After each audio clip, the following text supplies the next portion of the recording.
Life doesn't always turn out the way we dream. We chase the future with hope, only to find ourselves waiting in silence, wondering if God still remembers our name. Yet even in the stillness, He's working, shaping, and preparing us, because sometimes the waiting isn't a delay, it's the process of becoming.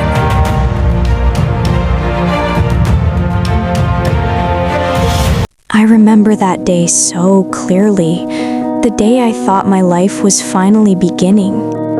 I could almost see the future, painted in gold, shining just ahead of me.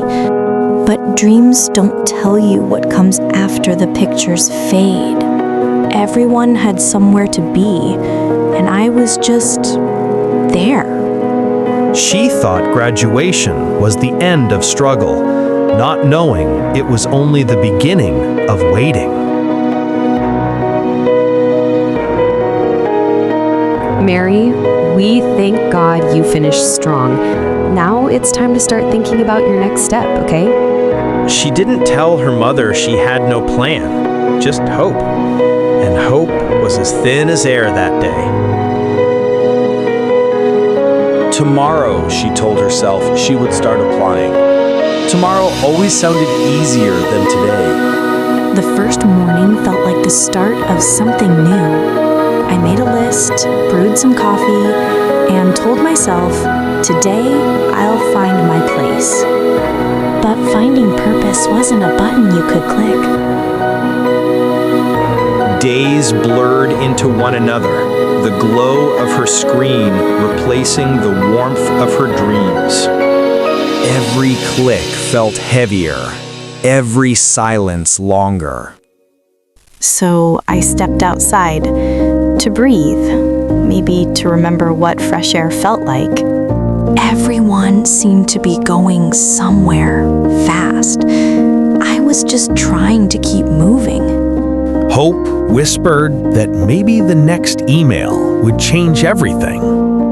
But hope can be quiet when answers take their time. I told myself, maybe tomorrow will answer. But tomorrow didn't come the way I expected.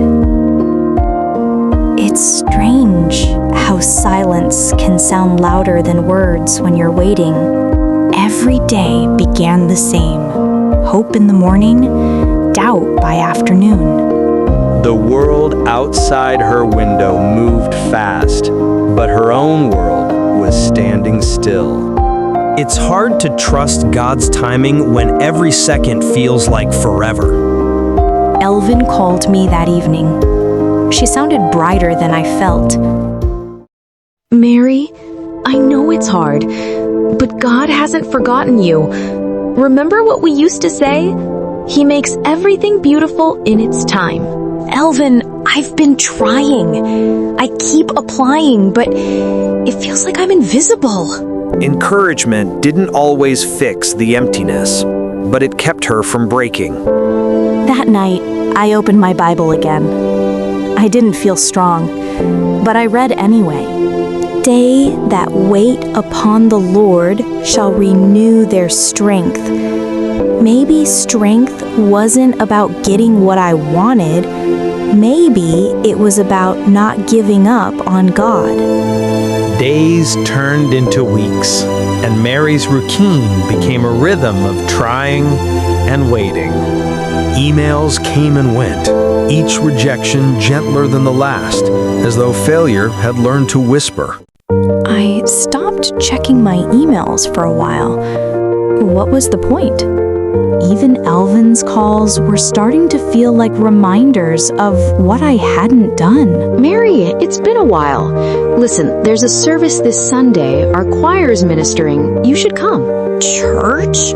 I don't know, Elvin. I haven't been there in a while. Please, just come. No pressure. Just come and listen. I'll be waiting. Sometimes, the smallest invitation can reopen a door we thought was sealed. Maybe I'll go. Maybe hearing that song again will remind me of who I was. Maybe God was never silent. Maybe I just wasn't listening. Sunday came quietly, like an old friend knocking at the door. For the first time in months, she wanted to be somewhere. I didn't know what to expect. Maybe peace, maybe answers. But when I walked in, it felt like the music had been waiting for me. The choir sang of grace, and somehow her heart remembered the words before her lips did. Every lyric felt like it was written for my waiting. That song, it broke something. Or maybe it fixed something. In that moment, I wasn't forgotten. I was found.